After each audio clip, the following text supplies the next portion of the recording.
Hello, Azeroth. Today I wanted to have a chat with you about the current state of player versus player, especially for new and returning players like myself. I've been playing WoW's PvP for years now, and at times it was my favorite activity in the game. Throughout the expansions, I've always played at least a little bit of the PvP, just to see how that aspect of the game unfolded. My favorite PvP time was back in the Battle for Azeroth expansion, but that is heavily influenced by personal reasons and how much I enjoyed the expansion overall. So I'm not letting my personal interest and likes to say what was the best time in WoW to play PvP. Surely there's more experienced and knowledgeable players and community members that can answer that for you. Instead, I'm here to talk about the struggles of today's player versus player experience, especially if you are a new or returning player, as I said at the start of this video.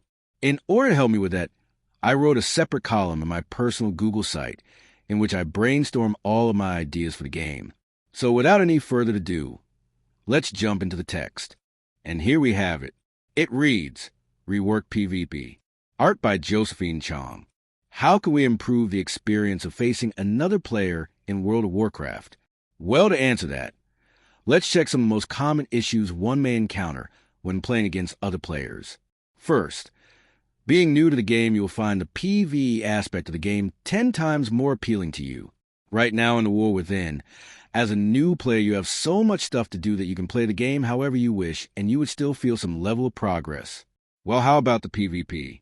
You reach max level, and you queue for a random battleground. There's so many people there you sure get excited. Perhaps you are a returning player, and you know what to do on that battleground, and perhaps you don't. So the timer hits 0, the gates open, and you charge forward. Then 6+ enemy players with more than double the amount of your maximum health charge into you. They lock you up in CC, and you die in less than 2 seconds. And this goes over and over and over again until you realize you're not having fun at all. Blizzard made the power gap between having PvP gear and not having it as huge as the sword on Silithus. Maybe and hopefully, when you get close to the maximum item level, you start to lose that feeling of fragileness. But until that point, you can't take a hit, and it gets even worse if you play a melee class and you try to be helpful for your team on a battleground. So how can we address this? We give the players that don't have a full PvP gear set equipped a buff that can stack up to 10 times. Each missing piece of PvP equipment will give you a stack that reduces your damage taken by 5%. So let's say you just hit max level or that you finally decided to play PvP. If you have no PvP gear equipped whatsoever, you'll have 10 stacks of this buff, taking 50% reduced damage from all sources while playing PvP, of course. Now, we don't want to give any increased damage nor healing to these players, because that would devalue the time invested by other players in order to obtain their PvP gear sets. Secondly, the amount of crowd control the game currently has is out of control.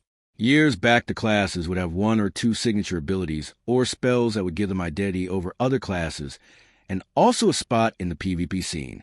Nowadays, you have at least 5 or 6 ways to crowd control your enemies regardless what class you choose.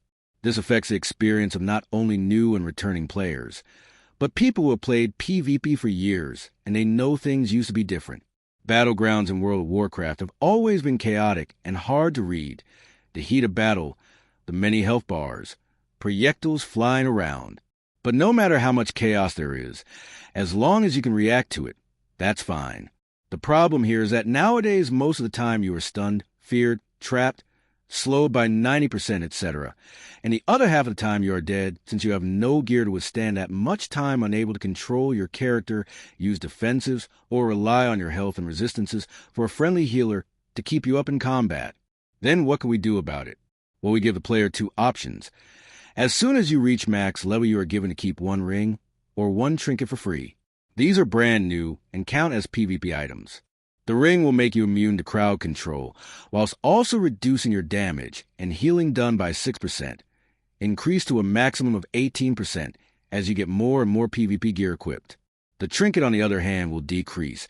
At all times, the duration of all crowd control made against you by 2 seconds without any detriment. There will be 2 variants of these items, 2 rings, 2 trinkets. One gives you primary stat plus versatility. The second one gives you 2.5 times the same versatility as its counterpart. Last but not least, helping with the objectives of the map. When you are new in a game, the best way to learn is to help others. Observe their movements. What actions do they take? What can my class do? But all of that is removed when you are so weak that you can't exchange blows with literally anyone around. So we already established that new and undergeared players will take a lot less damage than the more experienced and geared players.